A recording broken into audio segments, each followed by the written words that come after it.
विद्युत मोटर। विद्युत मोटर के बारे में जानना है, इलेक्ट्रिक मोटर्स। तो पहले हम इसका विद्युत मोटर की परिभाषा देखते हैं। तो विद्युत मोटर एक ऐसा साधन है जिसमें विद्युत ऊर्जा को यांत्रिक ऊर्जा में बदला जाता है। ठीक है, इसके बाद हम विद्युत मोटर का सिद्धांत देखते हैं। तो विद्युत मोटर एक आयताकार कुंडली को चुंबकीय क्षेत्र में रखा जाता है और उसमें धारा प्रवाहित की जाती है। तो कुंडली पर बल कार्य करता है जो उसे लगातार घुमाता है। जब कुंडली घूमती है तो उससे संलग्न धुरी भी घूमती है। इस तरह मोटर को दी गई विद्युत ऊर्जा घूर्णन की यांत्रिक ऊर्जा या गतिज ऊर्जा में बदलती है। विद्युत मोटर का हम ये डायग्राम देखते हैं। तो इसमें ये तांबे का कुंडली लगा हुआ है, जो तांबे का तार लगा रहता है, और ये नाल चुंबक है। ये दोनों नाल चुंबक है।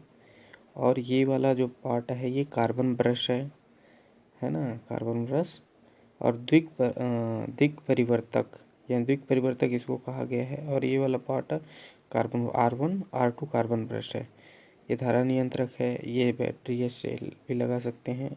ठीक है, तो इसमें ये परिपथ बनता है और ये विद्युत मोटर कार्य करना शुरू करता है। विद्युत मोटर की कार्यविधि को आप ध्यान से सुनेंगे। इसमें क्या है, इसमें तांबे की एक आयताकार कुंडली लगी रहती है। ये आयताकार जो कुंडली है तांबे की, वो PQRS है। PQRS तांबे की आयताकार कुंडली है जिस पर विद्युत रोधी आवरण चढ़ा है। यह कुंडली एक आयताकार फ्रेम पर लगी होती है जिसे आर्मेचर कहते हैं। आर्मेचर एक स्थायी चुंबक के अवतलाकार ध्रुवों के मध्य एक अक्ष पर घूमने के लिए स्वतंत्र होती है ना। ये अवतलाकार कुंडली के सिरे R1 R2 दो सर्पी वलयों से, ये R1 ये यहाँ पर देखेंगे चित्र में, ये R1 R2 तो सर्पी वलय से धारा के स्रोत व कुंजी जुड़े रहते हैं। मान लीजिए किसी क्षण आर्मेचर PQRS क्षैतिज अवस्था में है तो कुंडली के चित्रानुसार धारा प्रवाहित करने पर फ्लेमिंग के बाएं हाथ के नियमानुसार PQ जो है वो पर एक बल नीचे की तरफ, RS पर बल ऊपर की ओर कार्य करता है। इस प्रकार यह दो बराबर एवं विपरीत बलों का युग्म बन जाता है जो कुंडली को घड़ी की सुइयों की दिशा में घुमाता है। ठीक है, घड़ी की जो सुई है उस दिशा में इसको घुमाता है ना। और आधे चक्कर के पश्चात R1 R2 की स्थिति बदल जाती है जिसके कारण जो PQ है वो ऊपर की ओर, RS जो है वो नीचे की ओर घूमती है। इस प्रकार एक कुंडली बराबर घूमती रहती है।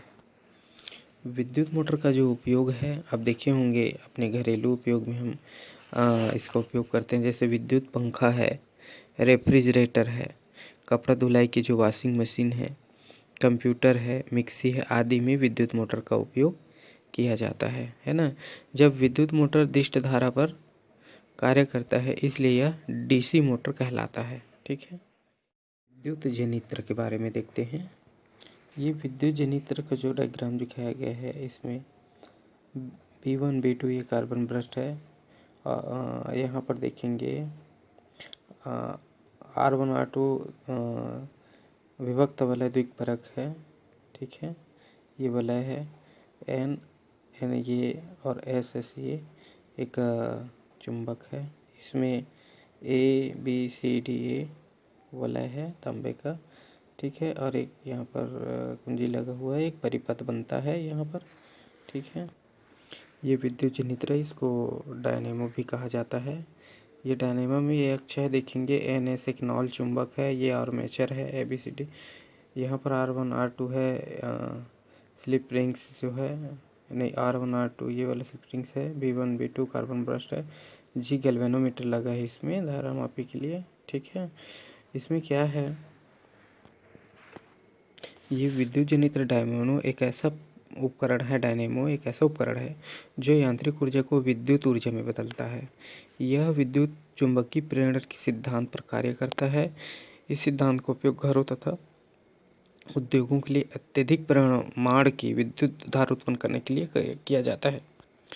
इसमें क्या है, आर्मेचर जो है नरम लोहे के टुकड़े पर तांबे के विद्युत रोधी तार के अनेक फेरों आयताकार कुंडली के रूप में लपेटे रहते हैं, है ना। और आर्मेचर को प्रबल नाल चुंबक है उसके अवतल NH ध्रुव खंडों के मध्य वह रखा जाता है, ये ठीक है, नाल चुंबक के। और जो R1 R2 जो होता है ये क्या है, धातु के बने हुए वलय होते हैं जो भीतर से ध्रुव से जुड़े होते हैं।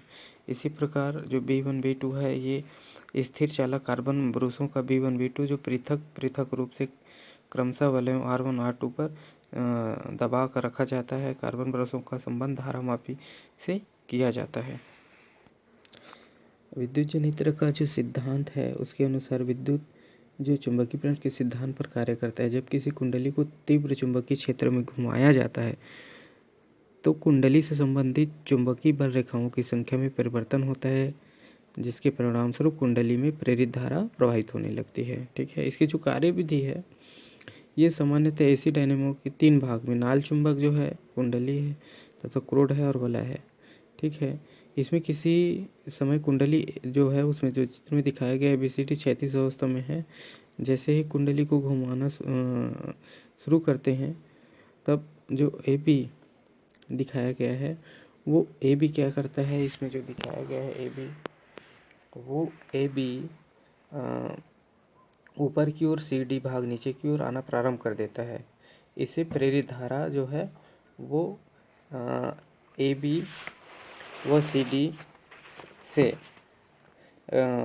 या AB से CD की तरफ प्रवाहित होने लगती है और जो वलय R1 R2 से होकर ब्रूस B1 B2 द्वारा परिपथ में चली जाती है। आधे परिक्रमण के पश्चात AB भाग नीचे की ओर और CD भाग ऊपर की ओर जाना प्रारंभ कर देता है, जिसके कारण प्रेरित धारा पहले से या पहले की विपरीत दिशा में प्रवाहित होने लगती है। ये इस प्रकार धारा का प्रवाह परिक्रमण के आधे भाग में एक तरफ, दूसरे भाग जो होता है उसमें दूसरी तरफ होता है। इसलिए इस प्रकार उत्पन्न प्रेरित धारा प्रत्यवर्ती धारा और इस प्रकार के जनित्र को प्रत्यवर्ती जनित्र भी कहा जाता है।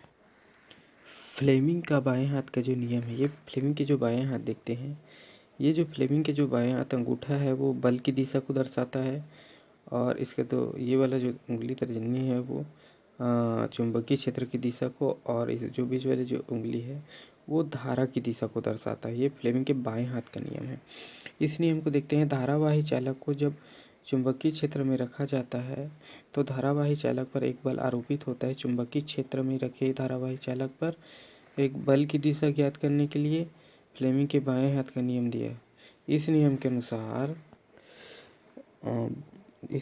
क्या होता है, बाएं हाथ की तर्जनी मध्यमा जो है, बाएं हाथ की तर्जनी जो मध्यमा है और अंगूठा को इस प्रकार फैलाए कि तीनों एक दूसरे के परस्पर लंबवत रहता है। यदि तर्जनी चुंबकीय क्षेत्र की दिशा को दर्शाता है इसका, है ना, तो मध्यमा धारा की दिशा को दर्शाता है और अंगूठा चालक पर लगने वाले जो बल है उसकी दिशा को दर्शाता है। तो विद्युत मोटर, विद्युत जनित्र आदि कुछ ऐसे उपकरण हैं जिसके विद्युत धारावाही चालक तथा चुंबकीय क्षेत्र का उपयोग होता है।